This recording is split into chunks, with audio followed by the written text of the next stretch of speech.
अस्सलाम वालेकुम नाज़रीन, मैं आपका प्यारा दोस्त Tayyab ji. Welcome to my video.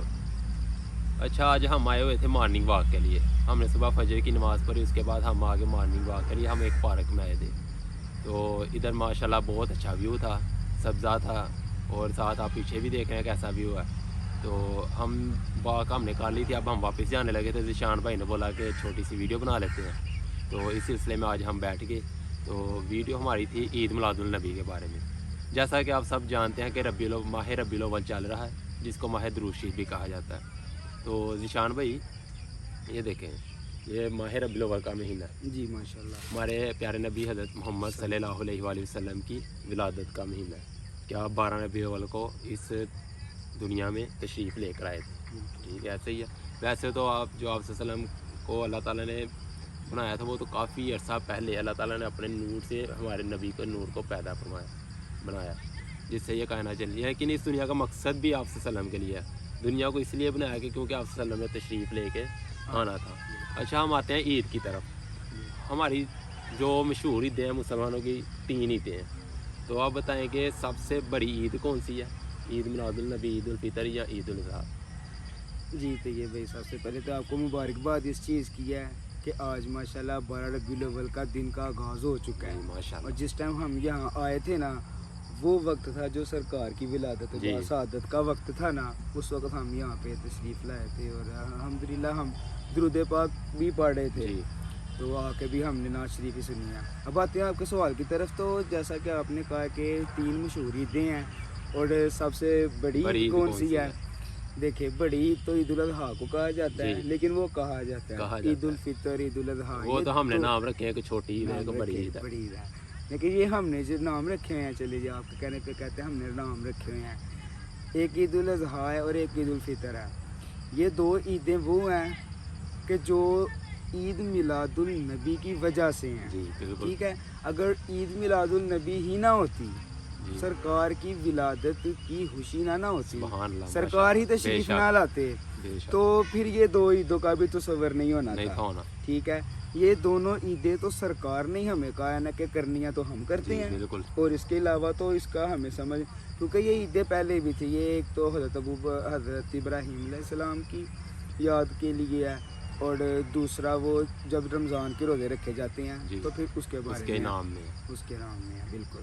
तो आप ये बताएं कि जैसा कि आप देखते हैं कि हर शहर में ईद मिलादुल नबी पर किया गया जाता है। पहले अक्सर देखा जाता है कि लोगों ने वो ढोल वगैरह भी होते हैं। यहाँ सुबह हम अक्सर देखते हैं कि पहले नातें चल रही होती हैं, फिर कवाली, और वैसे ही जैसे ही शाम होती है तो फिर हम अपने वो काम की तरफ, शैतानी काम की तरफ वापस आ जाते हैं। मुख्तलिफ त्योहार को मुख्तलिफ बना लिया इन्होंने। हम सॉन्ग वगैरह लगा देते हैं शाम को।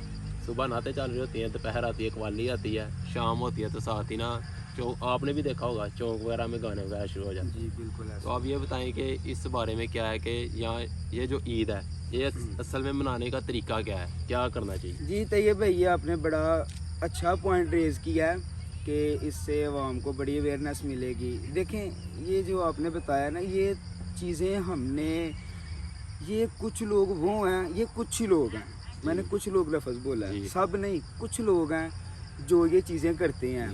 हर बाशऊर इंसान ये काम नहीं करता। ठीक है ना, इसका हिस्सा बनता है। ठीक हो गया। अब हर जगह पे होता है, लोग खड़े होकर देखते हैं जैसे कुछ तमाशा देख रहे हैं, ये वो चीज़ नहीं। हाँ, इस ईद का मकसद ये है कि आप देखें, इन चीज़ों में बिल्कुल नहीं पड़ना चाहिए। लेकिन इसके बरक्स देखा जाए, अगर चौंकों में ये कुछ हो रहा है ना, तो वो चौंक हैं, वो बाजारी लोग हैं जो ये कुछ करते हैं, चौंकों में हो रहा है। अब दूसरी तरफ हम आते हैं कि इस ईद का मकसद, ये आपका क्वेश्चन था असल कि इस ईद का मकसद क्या है, ये इसको हम किस तरह मनाएं? किस तरह, यानी कि इसका मेथड क्या होना चाहिए? इसका मेथड क्या? अगर आप हमारे महल्ले की तरफ आए तो हमारे महल्ले में तकरीबन 2-2.5 माह रेगुलर महफिल होती है। जी माशाल्लाह, बिल्कुल। आपको पता ही, आप भी आते हैं। बिल्कुल ऐसे ही है। पूरा पहले तो आपने 12 रोज़ा, फिर पूरा महीना, फिर माशाल्लाह आगे से 15 दिन, 2 महीने तक अब ये सिलसिला, यानी रोज़ाना की बुनियाद पे महफिलें होती हैं घर घर में। तकरीबन कोई 8-9 साल हो गए हैं माशाल्लाह। अल्लाह ताला आपको बेहतर जज़ा दे। सबसे अच्छी बात है, ये दुरूद शरीफ की महफिल होती है। हाँ, पहले दुरूद शरीफ पढ़ा जाता है, आधा पौना घंटा, सारे मिलकर पढ़ते हैं। अब हम यही ना आपके क्वेश्चन की तरफ आते हैं। देखें कि सबको इस चीज़ की अवेयरनेस होनी चाहिए کہ اگر آپ دیکھیں کہ دوسری طرف یہ کام ہو رہے ہیں، چوکوں میں کوئی سانگ لگا رہا ہے، کوئی کسی نے قوالی لگا لی ہے یا میوزک لگے ہوئے ہیں، ان چیزوں کا اس عید کے ساتھ کوئی تعلق نہیں ہے، اور نہ ہی یہ عید اور یہ تہوار اس وجہ سے بنایا گیا ہے۔ اس کا مقصد یہ ہے کہ دوسری طرف آپ یہ بھی دیکھیں کہ اگر یہ کچھ ہو رہا ہے تو دوسری طرف محافل کا انعقاد بھی لوگ کر رہے ہیں، علماء کرام بھی تشریف لاتے ہیں، اپنے شہروں سے دوسرے شہروں میں آتے ہیں، آ کے لوگوں کو اس چیز کی تبلیغ دیتے ہیں، اس کی طرف ان محافل کی طرف جانا چاہیے۔ اب تو آپ دیکھیں نا ڈیجیٹل دور آ گیا ہے، واٹس ایپ کے اوپر آپ کو پتہ چل جاتا ہے فلانی محفل آ رہی ہے، کسی بھائی نے لگایا ہوا ہے۔ اب آپ دیکھتے ہیں پھر اسی طرح چوکوں کے اندر دوسری طرف انہوں نے پوسٹر بھی لگائے ہوئے ہیں، فلیکسیں بھی لگی ہوئی ہیں، پتہ چل جاتا ہے کہ یہ محفل فلاں جگہ پہ ہے، فلاں جگہ پہ ہے، آپ وہاں پہ جائیں۔ آپ بجائے کہ ان چوکوں میں جانے کے، اپنا ٹائم ضائع کرنے کی بجائے وہاں جائیں، ٹھیک ہے۔ یہ ماہ درود بھی ہے، اور اس مہینے میں سب سے زیادہ درود شریف کی کثرت کرنی چاہیے۔ سب سے پہلے تو فرائض کی ادائیگی کرنی چاہیے، پھر درود شریف ہے اس کی بھی کثرت کرنی چاہیے دوسرے مہینوں کی نسبت۔ پڑھا تو ماشاءاللہ پورا سال ہی جاتا ہے، روزانہ جاتا ہے، کثرت تو ہو ہی جاتی ہے اس مہینے میں کثرت ہو جاتی ہے، کیونکہ اس کو ایک خاص نسبت ہے نا درود شریف کے ساتھ، سرکار کی ولادت ماہ درود شریف اسی لیے بولا جاتا ہے۔ تو اس وجہ سے دیکھیں نا محافل میں جائے، اب محافل میں جائیں گے اس سے کیا ہوگا؟ وہاں جا کے عید منائیں۔ وہ کیسے؟ وہ اس طرح کہ آپ دیکھیں سب سے پہلے کیا ہوگا، تلاوت قرآن مجید ہوگی، ٹھیک ہے، قرآن مجید کی تلاوت کرتے ہیں قاری صاحب، اس کے بعد پھر نعت شریف پڑھی جاتی ہے جس میں سرکار کے اوصاف بیان کیے جاتے ہیں، تعریف بیان کی جاتی ہے۔ اس کے بعد پھر کیا ہوتا ہے؟ اس کے بعد بیان ہوتا ہے۔ علماء کرام یہ چیز سمجھاتے ہیں کہ یہ سارا کچھ غلط نہیں ہے، یہاں پہ آپ آ کے بیٹھیں گے، آپ کو سرکار کی محبت ملے گی، آپ کو یہ چیز واضح ہوگی کہ یہ جو دو عیدوں کا ہم نے پہلے ذکر کیا ہے وہ سرکار کی ولادت باسعادت کی وجہ سے ہیں، اس لیے سب سے بڑی عید یہ ہے، وہ منائیں۔ پھر اس کے بعد دعا ہوتی ہے، پھر لنگر ہوتا ہے۔ آپ مجھے ایک چیز بتائیں طیب بھائی، آپ نے اب یہ چیزیں بھی تو دیکھی ہیں نا، مجھے آپ نے بہت کچھ دکھایا، آپ بھی یہ چیزیں دیکھتے ہیں کہ لوگ کہتے ہیں کہ ان محافل میں نہیں جانا چاہیے، اس مہینے میں میلاد نہیں منانا چاہیے، یہ چیزیں وہ چیزیں ایٹسٹرا بہت چیزیں ہیں، لیکن ہم یہ موٹی چیز یہ لیتے ہیں کہ یہ جو میں نے ایک ترتیب آپ کو سنائی ہے، پہلے تلاوت، نعت، بیان، دعا، پھر لنگر ہوتا ہے۔ آپ مجھے یہ چیز بتائیں کہ یہ جو لوگ کہتے ہیں یہ کچھ نہیں کرنا چاہیے، ان محافل سے روکتے ہیں، ان پانچوں ترتیب کی چیزوں میں سے کون سی چیز ایسی ہے کہ جو یہ اپنے سیرت کے جلسے کرنے کے بعد نہیں کرتے؟ ان کے سیرت کے جلسوں میں بھی یہ پانچوں چیزیں موجود ہوتی ہیں، تلاوت ہوتی ہے، پھر یہ اپنے علم کے مطابق نعت بھی پڑھ لیتے ہیں۔ مجھے یہ آپ بتائیں کہ میلاد کا مطلب کیا ہے؟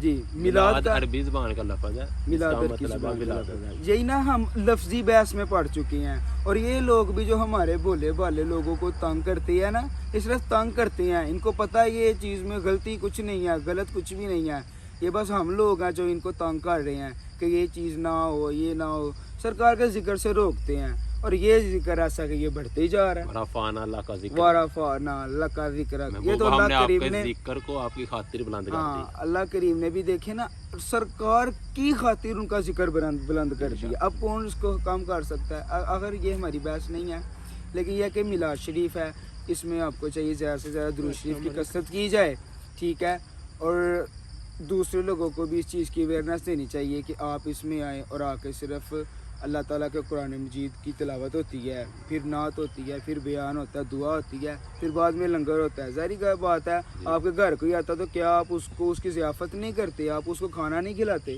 اس میں کون سی غلط چیز آ گئی ہے جو کہ ہم کہیں یہ غلط ہے، یہ ایسے ہے؟ اس لیے آپ سب کو چاہیے کہ یہ چیزیں نہیں کرنی چاہیے، ان چیزوں سے باز رہنا چاہیے، کہ لوگوں کو تنگ بھی نہیں کرنا چاہیے، اور میلاد اس طرح منانا چاہیے کہ زیادہ سے زیادہ کثرت درود شریف کی جائے، پھر نماز کی پابندی کی جائے، نماز میں بھی درود شریف ساتھ ساتھ ہے، اذان ہے اس میں بھی درود شریف ساتھ، سرکار ہر جگہ پہ موجود ہے، ذکر موجود ہے، اور جس کا ذکر موجود ہوتا ہے وہ بھی موجود ہوتا ہے۔ اور اس کے بعد اب جب 12 ربیع الاول کا دن آ جاتا ہے، ٹھیک ہے، اس میں کیا ہوتا ہے، یہ جتنے بھی شوباز لوگ حرکتیں کار ہوتے ہیں، اس کا اس عید کے ساتھ، اس کا میلاد النبی کے ساتھ، سیرت کے ساتھ کوئی تعلق نہیں ہے۔ آپ لوگ ان جلوسوں میں جائیں کہ جس میں سرکار کی آمد کا ذکر کیا جاتا ہے، सरकार का जिक्र किया जाता है, फिर उसमें 3 नमाजें आती हैं। ज़ोहर से शुरू होता है, अब ये असर तक और मगरिब के टाइम तक चला गया, जी। ताकि अब जब सर्दियाँ आ रही हैं, वक़्त दिन छोटे हो गए हैं, इशा तक भी जाता है। ये चारों नमाजें भी पढ़ी जाती हैं और वहाँ पे जुलूस रोक के सबसे पहले नमाज पढ़ी जाती है, वज़ू किया जाता है, लोग खुशबूदार कपड़े पहन के आए होते हैं, अच्छे कपड़े पहन के आए होते हैं और फिर नमाज़ें अदा करें। देखिए, सबसे पहले फ़राइज़ हैं जो सरकार की तलकीन है, हमें अमल की तरफ जाना चाहिए। सरकार की आमद का भी यही मिशन सरकार का भी है कि सरकार ने आते ही अल्लाह पाक की ज़ात के सामने सजदा किया और आकर हमें भी तज़ीमी सजदा और इबादत में सजदा किसी को जायज़ नहीं है। पहले तज़ीमी सजदा जो है ना, तज़ीमी सजदा जो है वो पहले जायज़ होता था, लोग बादशाहों को कर लिया करते थे, ठीक है, लेकिन सरकार की शरीयत ने आकर तो वो भी मना कर दिया, सजदा भी किसी को जायज़ नहीं है। इसलिए नमाज ज़रूरी है, नमाज पढ़ी जाए। हाँ, फिर सरकार की आमद का जिक्र किया जाए, जश्न आमद रसूल मनाया जाए, फिर सरकार के ऊपर दुरूद शरीफ पढ़ा जाए, सरकार की आमद मरहबा के नारे लगाए जाएं और इस तरह करके इस ईद को मनाया जाए। अल्लाह ताला आप सब को भी खुश रखे आमीन। और इस चीज़ को ज़्यादा से ज़्यादा शेयर करें कि लोगों तक वो मैसेज जाए कि जिससे उनकी इस्लाह हो। ये थे हमारे साथ ज़ीशान साहब, इन्होंने बहुत अच्छी बातें की हैं। इन्होंने बताया कि ईद मिलादुन्नबी कैसे मनाना चाहिए, इसके तरीक़ाकार क्या है। तो आपने इसके बाद मेरे नहीं ख्याल के कुछ कहने की ज़रूरत है। अल्लाह ताला इनके ज़ौक़ में, शौक़ में, इल्म में बरकतें अता फ़रमाए। अगर आपको हमारी वीडियो अच्छी लगे, चैनल को सब्सक्राइब करें, बेल आइकन को क्लिक करें, वीडियो को लाइक और शेयर करें। अल्लाह हाफ़िज़, जज़ाक अल्लाह।